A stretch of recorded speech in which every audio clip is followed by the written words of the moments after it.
Hey guys, this is Prodig. Welcome to the first of my weekly rants. These are things which you may seem trivial, but to me, really annoy me. The first, that I'm going to be talking about this week, are those parental advisory stickers they tend to put on CDs. I mean, I've never in my life seen a system more flawed and more useless. Alright, I'll get positives out of the way first. First of all, it is a nicely designed logo, or sticker, or whatever you want to call it. I mean, despite the fact it's only black and white, it stands out just about every CD that it's put on. Even if the CD is black and white itself, it's there, so it's noticeable. And I do like how it became a pop culture icon, in a similar way to the Laughing Man in Ghost in the Shell standalone complex. I mean, you can find it on bags, t-shirts, pin badges, and so on. I even used to have a giant A2 poster of the thing on my wall. Why? Because it's a great symbol of rebellism. And I suppose I do like how they tried to rate music at all. I mean, music's supposed to be a symbol of free expression. While most people complain about that, music should have its limitations, and while some is free expression, some of it is just noise.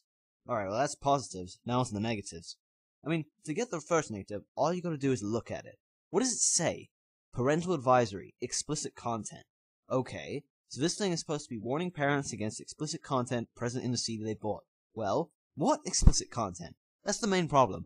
It doesn't list what's wrong with the CD, or how much of it there is. You may think I'm being nitpicky and really critical, but parents do have different allowances for their children on what's good, what's bad, and how much of it. For example, while some parents may find that sexual lyrics are completely out of the question, others feel that it's fine as long as there's no relevance to violence. Well, the thing is, this sticker does not tell parents what's on the CD. Okay, if you buy a 50 Cent album, you know you're going to get sexual lyrics and swear words, and if you buy Cannibal Corpse, you're going to get the whole thing. But with other bands that are less known, it's really difficult to tell, and all the stickers telling them is that there's something bad about it. Now, you may think that parents don't have to listen to the judgment of this sticker, and they can make their own minds up about it. Well, can they? I mean, you can't take the lyric book out in the store and start reading it, and parents can't buy the CD, take it home, read it, and then take it back, because that would involve taking off the packaging around the CD, which obviously makes it non-returnable. Now, you could argue that they could go on the internet and look up the lyrics for each song, but really, why are they having to do all this work if there is something that's supposed to tell them what's on the CD, which doesn't? If you want a personal experience involving these things, well, let me tell you about a story from when I was younger. Back when I was young, my parents really had no limitation to what films I could watch. In fact, the only film I can be remembered told not to watch was Reservoir Dogs, which to this day I still haven't seen, merely because I haven't really found the time. Well, anyway, one movie I remember seeing was Battle Royale, which was shown late one night on the Sci-Fi Channel. It instantly became one of my favorite films of all time, and got me into Japanese cinema. Well, I instantly became obsessed with the franchise, and when I found out there was a manga series for it, I had to find it. I went to my local bookstore and found that they had nearly an entire collection there. Well, my parents were quite skeptical of manga after the big manga scare of the 80s, so they just wanted to check it out beforehand. Now, believe it or not, Tokyo Pop used the same system of parental advisory stickers on their manga books which contained explicit content. When my parents saw it, they just thought, oh, don't worry, it's only explicit content, that's not too bad. It was only until they saw the 18 rated label on the back that they decided not to buy it for me. So what did this tell me? This told me that because the label is so vague, people take it lightly, and unless it has a clear indication as to what age group of the CD or book is meant for, people just see it as a light warning, and really don't take it that seriously. If you want my opinion on how the system can be improved, I got two ways for you. The first is that they make the stickers more distinctive, so they say what kind of content is on the CD. You see that on screen? I didn't actually make that. That was on the System of a Down Hypnotize album. Now, if they can put it on that album, what made it so difficult to put it on all the albums instead of just putting parental advisory explicit content? My other method would just to simply put some kind of rating system below where it says that. So, it could have out of 5, 1 being only slight use of profanity, 2 slightly more, and then obviously 5 would make it very offensive.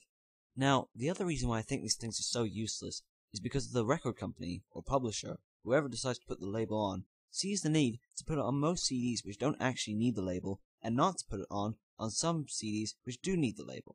I'm not saying this is always the case. As I mentioned before, Tokyo Pop put the symbol on a lot of their manga volumes, and 2 series which really make use of it are Sayuki and Fake. Now, Fake is a series about 2 cops, one half Japanese and one American, who become partners in the force and end up forming a homosexual relationship with each other.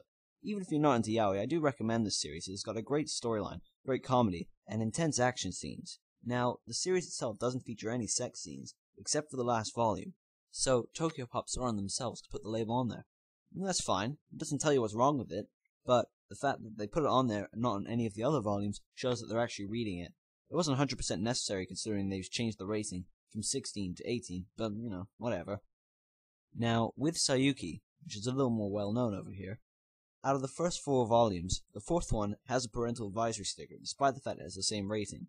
This is because when revealing Hakai's past, it features a lot of references to rape, and even one to incest, so they decided to put the label on there. This is fine, as they didn't need to put it on any of the other volumes, as they don't contain such things, showing that once again, they're actually reading these things and putting them on fairly.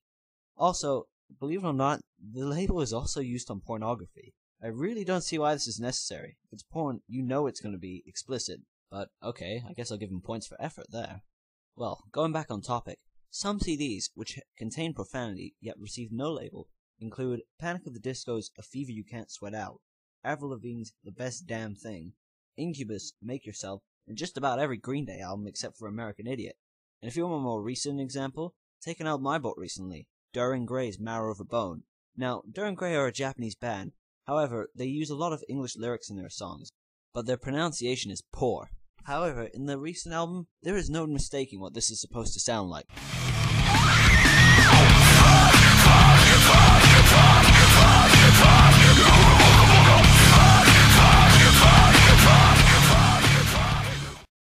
Yeah, did they even bother to listen to that? Some CDs have been given the label, despite the fact they only have one usage profanity. These include Gwen Stefani's Sweet Escape, TLC's Fan Mail, and Block Party's Silent Alarm. Or to even bring it up further, some CDs have the label despite the fact they have no usage profanity. These include Sum 41's Does This Look Infected, Gorillaz G-Sides, Slayer's Seasons of the Abyss, and my personal favorite, Dragon Force, Inhuman Rampage. Now, I've looked through the lyric book, but could not find one use of profanity. However, it's apparently not just one song. No. According to the iTunes Music Store, all the songs are marked as explicit. Well, maybe it is their talk of the evil one and the burning fields that would likely scare children. I highly doubt that. Well, maybe it's because the band is marked as a metal band. Oh, by the way, I don't want any discussions as to whether Dragon Force are or aren't metal. In my opinion, they're power metal, which is a subgenre of metal, therefore they are metal. But like I said, no discussions please. Well, maybe it's because they're classed as metal that the music industry saw a need to put the label on there anyway. Which then shows, do they actually listen to the CDs that they put the labels on? Or did they merely put the label on that Dragon Force album to promote it, to make it seem more hardcore to a fan base they were trying to reach? So ultimately, these things, which are supposed to inform and guide us, are instead being used to either degrade the reputation of bands or to promote it, which in my opinion is ridiculous. These things were only added on CDs after the Parents Music Resource Center demanded it in 1985. So really, they were just a tactless add-on to meet their demands. In my opinion, yes, music should be labeled. However, it should be done in a way that parents actually know whether the CD has content that's suitable for their children or not, and not that it's just been put on there for the sake of it. I'm Prodig, thanks for listening, and I guess I'll see you guys next week.